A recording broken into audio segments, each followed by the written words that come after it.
All right, so today we are going to talk about the question of all questions.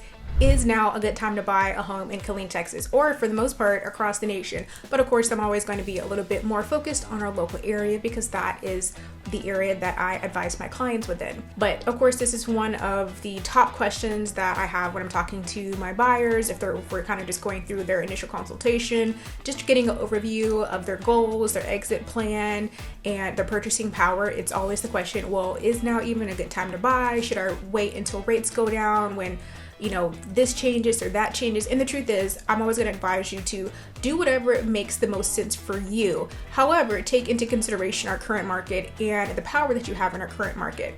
Now, being in a military town, one of the bigger questions is what is your exit strategy? How long do you anticipate on owning the home? So that's a whole different topic that we can talk about. But one of the big questions is, now is a good time to purchase a home, and mainly due to our interest rates, right? Because of course we have more inventory. That is a headline across many different platforms and different news articles and all those sort of things. We know for the most part the inventory is here. It's the interest rates that a lot of people are more so concerned with, and rightfully so. So today we're going to talk about, is it a good time to purchase in Killeen? And I'm going to give you 7 reasons why this market is actually in your advantage. Now again, it always depends on what you are personally looking for and what you need and if it makes sense. But these are 7 reasons why it is in your favor to consider it and see if it makes sense for you, of course. And if you don't know who I am Brina Gordon, your favorite Central Texas Realtor. My goal is always to provide you with all the tools and resources that you need to make the best decision possible. So let's jump right into this.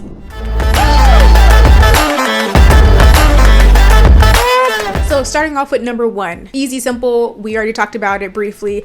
There is more inventory. More inventory means less competition. That means that homes are sitting a little bit longer, whether they're resale or new construction. And we'll talk about new construction a little bit later in the video, but there's more inventory of both categories that are sitting there. That means that that are sellers, whether they're builders or individual sellers, they know, hey, we have to prepare our home better. We've got to price it well, what they should.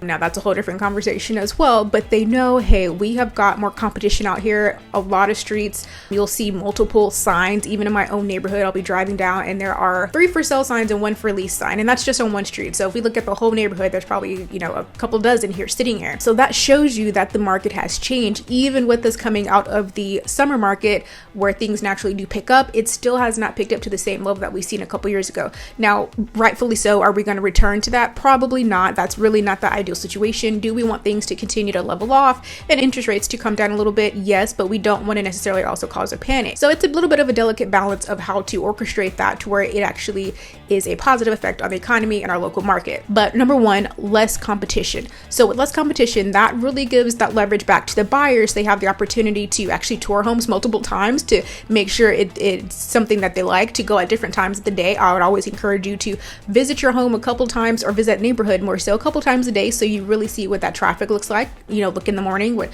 maybe school, look in the evening when school is out, everyone is home from work, and all those sort of things, to kind of get a real updated view of what that neighborhood looks like. But anyway, less competition. So you actually have time to create a plan. You have time to actually think about the home. You have time to kind of think about it and actually talk to your lender too, to run numbers to get those estimates. It's a lot less of, I've got to do this right now or I'm going to miss that home. So I think that is definitely a clear advantage, because you actually have time to breathe in this market. Now for you, that usually means that it's going to tailor down to a few of these other things that we're going to talk about too, of how that additional leverage is a benefit for you. Now again, this is no pressure to say yay or nay, you should not purchase. It's simply arming you with information that you need so you understand what this market does and what advantages it also does bring to you. But that's going to lead us into number 2. Seller will accept more contingencies. And a lot of times people don't always realize that there are contingencies on offer. Now, typically most people are financing, just having a lender is a contingency, and people don't always realize that, because you're going to have a different addendum for that part. But if you need to sell your home, that's a lot of concern for a lot of people right now. They need to purchase their next home, but we also need to sell our current home. How do we balance the timeline of both of those and manage those expectations?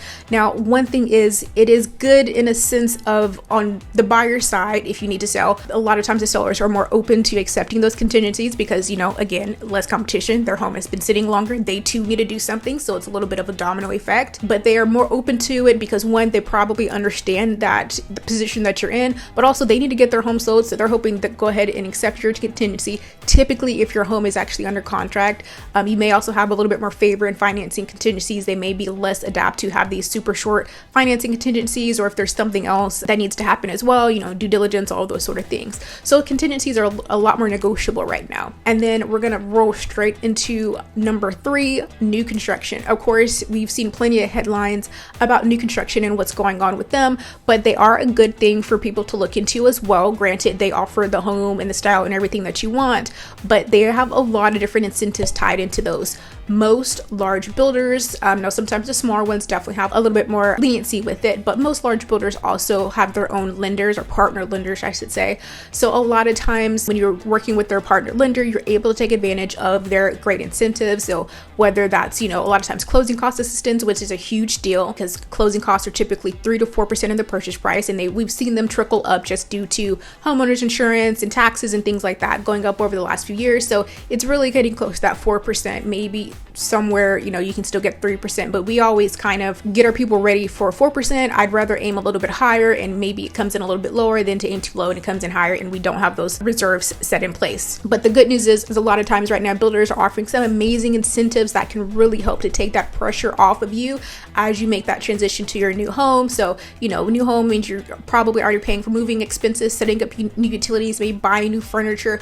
All of those things can definitely add a lot of pressure. So if you don't have to come out of pocket for your closing costs, that can really actually make it a good option for you, and maybe a realistic option, because if you have to do down payment, closing costs, and moving expenses, that right there could just be too much, and that is completely understandable. And again, this market really does give you a little bit more leverage, a lot more leverage in most cases, to make those decisions and see if it's a good fit for you. So make sure that you're writing these down. If you have questions, make sure you comment down below. Of course, I do have a very comprehensive buyer's guide, so if that's something you're interested in, make sure you comment down below and we can chat about it, because beyond this, we always want to make sure that you are fully equipped to make those important decisions for you, whether it's looking at resale or new construction, or whether it's just deciding if it's a good time for you to buy, or maybe it's a good time for you to lease. Just having that information allows you to make those big decisions a lot more comfortably. Hey, if you're thinking of relocating to the Fort Cavazos area, I have just the thing for you. My team and I have actually taken the time to create the ultimate relocation guide, which is meant to save you hours of research. And I have it linked right down below. The best part is there's no obligation to this, and it's going to come with everything from the top employers to the best schools and a boatload of other information, everything that you need to make the best decision. Again, no obligation. So make sure you click the link below. It also will be pinned, and I hope that it helps. So let's go ahead and run into number 4, interest rate buy downs. Now, the beauty about interest rate buy downs is there's a decent amount of options of how to do this. So you can get a temporary rate buy down, or you can get a permanent rate buy down. Most of the time, the temporary ones give you a little bit more power up front. So over the first couple years, whether it's a 2-1 buy down or a 3-2-1 buy down, most common is a 2-1 buy down, where it will decrease the interest rate. So if it starts at a let's say 5.75 for a 2-1 buy down, first year will be 5.75, second year will be 6.75, and then it will end back out at a 7.75. Now, the hopes with this for most individuals is that interest rates have calmed down and it gives you the opportunity to refinance. But I do like to caution my clients with that plan, simply because yes, it is good and it is great right now because we can typically get sellers or builders to help contribute to that. So it does bring that monthly payment back down and actually make it a feasible option for most people. But we also want to just make sure there is a contingency plan. If by chance it does have to hit that higher rate, is that still a payment that you're potentially comfortable with? And if not, how do we navigate that properly so that if for some reason things don't get better, although we're hoping that it does, that you're still able to make those payments and it doesn't become a financial strain to you. Now, these are all conversations that I have with my clients later on just to make sure, but interest rate buy downs, that's a beautiful thing to do right now to help combat the rates. And a lot of sellers that have some equity are open to it, and they know it because, you know, more than likely they're trying to buy somewhere else and are probably doing the same strategy. Builders know it as well. A lot of times they may have already down to a certain degree, or they will allow for more concessions so that they can help to contribute to that. Again, they need to get those homes sold because other than that, they're paying for these things every day.